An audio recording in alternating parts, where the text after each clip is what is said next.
Earlier this week, as some of you know, I went home to Michigan for just a couple days to visit with family.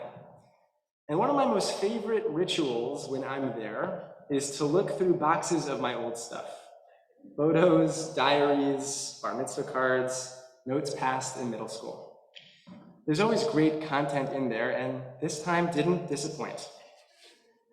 In 8th grade, we had to write letters to our future selves, which our teachers then mailed to us when we graduated high school. And there was mine, just begging for me to read it and then probably write some kind of sermon. "This year sucked," I wrote. "I didn't get the lead in the play, and I hated all of my teachers.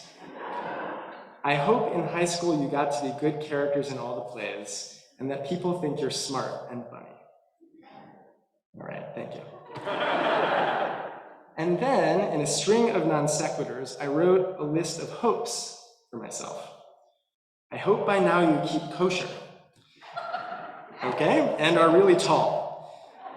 I hope you aren't afraid of roller coasters, and by now I hope Annie Garnett has a crush on you." Josh knows. "And I hope you're making plans to move to New York for college and on your way to having at least 7 kids.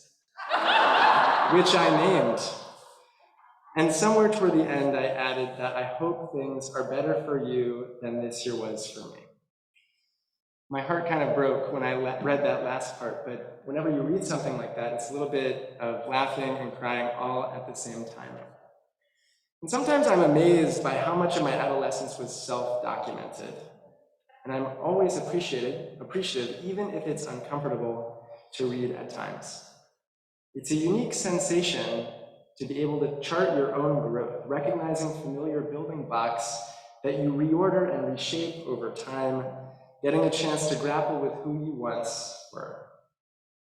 In this week's Torah portion, we get a similar view of Jacob, a figure accustomed to wrestling with his past, whose reconnection with a long-lost brother in this parsha offers him a chance to measure just how much he has changed. At the beginning of Vayishlach, Jacob anxiously prepares to reconcile with his brother Esau. Vayira Yaakov me'od, and Jacob was terrified. This should be no surprise to us. The last time Jacob saw his brother, he had just cheated him out of a blessing, and given that we typically imagine Jacob to be the more nebuchadnezzar of the two, his anxiety was justified. In their 14 years apart, Jacob grew up and became a new version of himself. But in this moment, he was faced with the fears and guilt of his youth. Before the battle royale we expect to unfold in the next chapter between Jacob and Esau, a different drama comes first. After escorting his wives across the river, we read, "Jacob was left alone. Vayevek ish imo ad alot hashachar, and a man wrestled with him until the break of dawn." Many of us know this story. The two of them wrestle until finally Jacob pins him down, and the sparring partner renames Jacob Yisrael, for you have striven with beings divine and human, and you have prevailed. It's one of our most cherished ideas about ourselves that we as Jews, the people of Israel, are God wrestlers, just like Jacob, which ends up being our favorite excuse for when we struggle to believe in God, as if somehow the Torah affirms our skepticism. But who really was this Ish, this being with whom Jacob wrestled? Was it God, an angel, a man? You may know already that there are seemingly endless answers to this question. Rashbam teaches that it was an angel coming to ensure that Jacob didn't back out of approaching his brother, since we've already established how terrified he was of Esau. Rashi, quoting the Midrash, suggests that this angel was the guardian angel of Esau, who wanted to lock Jacob into a confrontation with his brother.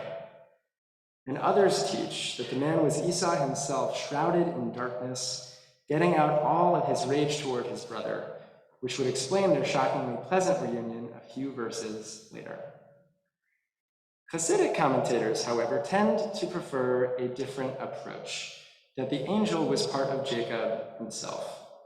This would follow the grammar and the plain sense of the verse. Jacob was left alone, and a man wrestled with him. If the text goes out of its way to say that Jacob was alone and he's wrestling with anyone, it must have been himself. This reading is popular among Hasidim because it implies that there are things within us that we can overcome. Our evil inclination, perhaps, or more mystically, the sitra achra, the other side, referring to our eternal ability to make unsacred choices. In their view, once Jacob is ready to overcome his evil side, his material, physical, and non-kosher side, he's able to elevate himself, making sacred choices, becoming Yisrael. Through this reading, we can imagine Jacob wrestling with the old version of himself, engaging with earlier ideas of who he was, arguing with himself over what his self-concept is or should be, rewriting scripts that no longer serve him, especially vis-a-vis his brother, and finally overcoming them.